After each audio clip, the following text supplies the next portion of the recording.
जय माँ दुर्गे, जय माँ अम्बे। आइए इस अंक में हम बात करते हैं एक दिव्य धुनी के बारे में। ये धुनी घर के वातावरण को शुद्ध बनाएगी, घर के वातावरण को सौम्य बनाएगी। कई बार हमारे मन में ऐसा होता है कि हमारे घर में बहुत सारी बीमारियां चल रही हैं, एक बीमारी आती नहीं, फिर दूसरी बीमारी आ जाती है, बीमारियां मानो जाने का नाम ना ले रही हों। घर का वातावरण भी कई बार तनाव युक्त लगता हो, घर में कई बार श्री समृद्धि का अभाव लगता हो, घर की रसोई में अन्नपूर्णा का मानो वास ना हो। हमारे घर के अंदर कई बार कोई ऐसी नकारात्मक चीज़ ने जन्म ले लिया है, या ऐसी नकारात्मक कोई चीज़ हमारे घर में मानो बस सी गई हो कि सब कुछ उथल पुथल हो रहा है। ऐसी स्थिति में कई बार हमें लगता है किसी की नज़र तो नहीं लग गई, कई बार लगता है घर के अंदर कोई बड़ा वास्तु दोष तो नहीं आ गया, कई बार लगता है घर के ऊपर किसी की कोई कुदृष्टि, कोई एक हाय सी तो नहीं लग गई। नाना भांति के विचार हमारे मन में कौंधते रहते हैं।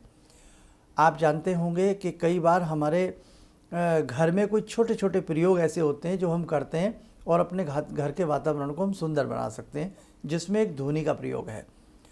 एक समय था, पुरातन समय था, घर घर में यज्ञ किए जाते थे और वास्तव में घर घर के अंदर बहुत प्रेम रहता था, घर का वातावरण अच्छा रहता था और हम लोग इतने बीमार नहीं रहते थे। आज का समय है कि बहुत सारी चीज़ें विलुप्त प्राय हो रही हैं। तो यज्ञ की जो धुनी होती है, ये यज्ञ का जो धुआं होता है और यज्ञ की जो ऊष्मा होती है, यज्ञ की जो खुशबू होती है, वो वास्तव में घर के वातावरण को शानदार बना देती है। उसी कड़ी में से एक है धुनी का प्रयोग। आप पहले कुछ सामान लिख लें, फिर मैं इसकी चर्चा आपको और अच्छे से समझा देता हूँ। आप लोग लिखें: भोजपत्र, जटामासी, अगर तगर, सरसों, गोघृत, कपूर और गूगल। अब जैसे गूगल है हार्ड फॉर्म में आएगा थोड़ा, अगर तगर ब्लैक सी लकड़ी होती है, ब्लैक वुड होती है, और जटामासी हो गया। तो जो चीज़ें हार्ड हैं उन्हें थोड़ा थोड़ा दरदरा कूट लें आप, इमाम जस्ते में या किसी भी चीज़ में, मिक्सी में नहीं। अगर तगर बहुत हार्ड होता है, मिक्सी ख़राब हो जाएगी। और दूसरी बात, या ये आपको कुटे कुटाए मिल जाएँ, थोड़े मतलब पतली सी फॉर्म में मिल जाएँ, छोटे छोटे कण के रूप में मिल जाएँ तो ले आएँ बाज़ार से। इसमें एक दो चीज़ें और मेरे हिसाब से आप ऐड डाउन कर लें। जैसे सफ़ेद चंदन पाउडर है, वो भी आप 20-30-50 रुपये का ले लें। और एक इसके अंदर आप एक चीज़ और नोट कर लें, 5-10 इसके अंदर आप लौंग फूल वाली, ऊपर जिसके फूल होता है वो लौंग भी इसमें डाल लें। और यदि कंठ कोकिला, हम पहले भी अनेकों बार बता चुके हैं, नीम की निमोली ऐसी कंठ कोकिलाएँ होती हैं, वो भी मिल जाएँ, 20-30 रुपये की ले लें।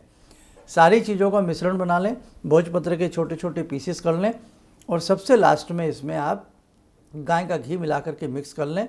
और फिर यदि कपूर है, या तो जिस समय धुनी दें उसी समय कपूर जला लें इसमें मिला करके, नहीं तो पहले से भी थोड़ा सा कपूर को चूरा सा बना करके मिश्रण में मिक्स कर लें। 1 चम्मच मिश्रण निकाल लें और मंगलवार की शाम हो या रविवार की शाम हो, या जैसे विशेष शुभ तिथियां होती हैं, मुहूर्त होते हैं, गुरु पुष्य नक्षत्र होते हैं, दशहरा होता है, होली दीपावली होती हैं, ऐसी सब तिथियों में ये धुनी बहुत अच्छी रहेगी। मनी मन इस धुनी को देते समय अपने इष्ट मंत्र को जपें, गुरु मंत्र को जपें, या आप भगवान शिव का, भोलेनाथ का मंत्र जपें, हिरिम नमः शिवाय हिरिम, हिरिम नमः शिवाय हिरिम। धुनी आपने गोकंडे के ऊपर इसको प्रज्वलित कर लेना है, गाय के उपले के ऊपर। गाय का उपला ना मिले तो कपूर से, किसी भी चीज़ से इस धुनी को थोड़ा सा अध जला जाए, मतलब पूरा उसको नहीं एकदम जला देना है किसी भी चीज़ से। अब थोड़ा सा कम जलाओगे तो उसमें से धुनी नेचुरल निकलेगी। और बिल्कुल ही आप उसको लकड़ी से या गाय के कंडे के ऊपर बिल्कुल ही कंडा जला करके रखोगे तो वो धुनी अच्छे से काम नहीं करती है। तो इसको कम जला में और फिर उसको हवा से झल दें और अपने आप उसमें से धुआं सा निकलता है।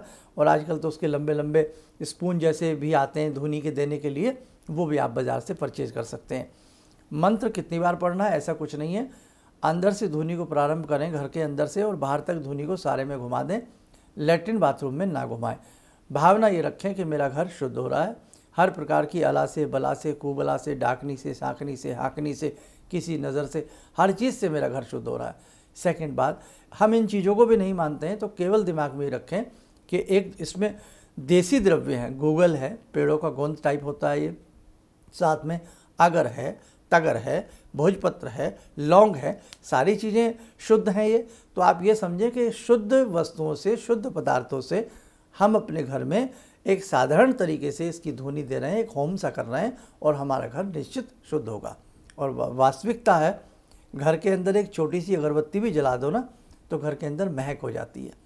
तो जब इन विशेष प्रकार के द्रव्यों को मंत्र पूरित करके हम घर के अंदर इसकी ध्वनि देते हैं तो हमारे घर का वातावरण भी अच्छा होगा। और ये ध्वनि कोई भी प्रयोग में ला सकता है, ऐसी कोई बात नहीं है। इस ध्वनि को आप प्रतिदिन भी संध्या के समय या प्रातःकाल के समय दे सकते हैं। इस ध्वनि को अपने घर में, अपने व्यापार स्थल में, अपनी दुकान में, अपने किसी भी कार्यस्थल में इस ध्वनि का आप प्रयोग कर सकते हैं।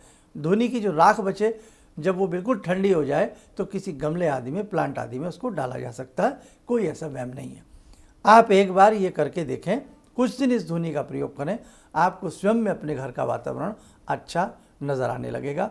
और घर के अंदर जो छोटे छोटे कीटाणु होते हैं, विषाक्त कीटाणु होते हैं, वो इस ध्वनि के प्रभाव में आकर के नष्ट हो जाते हैं।